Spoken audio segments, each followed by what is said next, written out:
I decided to write emotional equations partly because I was going through a very difficult time. A lot of us in this downturn have had our emotions tested. And for many of us, our emotions are sort of like this mystery.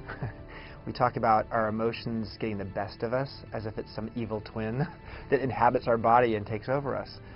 And what I was looking for as just as a human being, but also as the CEO of a company that was struggling, was how could I understand my emotions a little bit better so my emotions could represent the best in me as opposed to have my emotions get the best of me. And so I started using emotional equations as my way of getting through a very difficult time.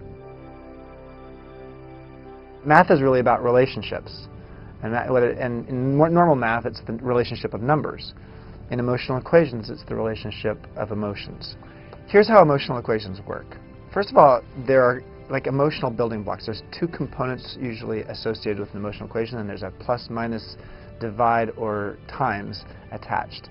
Let me use one as an example.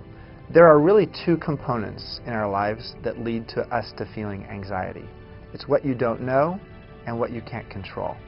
So anxiety equals uncertainty times powerlessness. So what does that mean?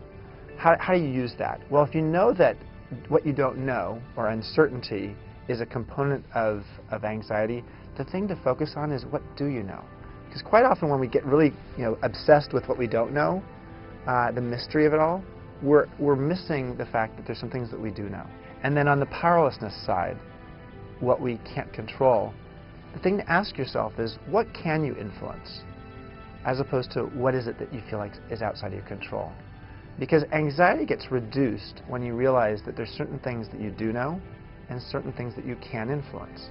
So the reason that emotional equations will help a reader or someone who actually is digesting the book is, first of all, it's going to help you be a little more emotionally literate and aware of what's going on inside of yourself. To actually be emotionally fluent such that you can be able to articulate, I'm feeling jealous right now.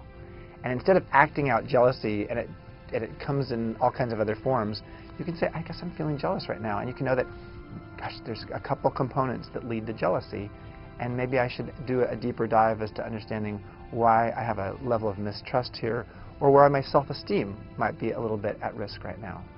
So once you understand the components that make up disappointment or happiness or wisdom or authenticity, you're able to put in time and energy, in essence, invest in that emotion and help that emotion work for you as opposed to against you.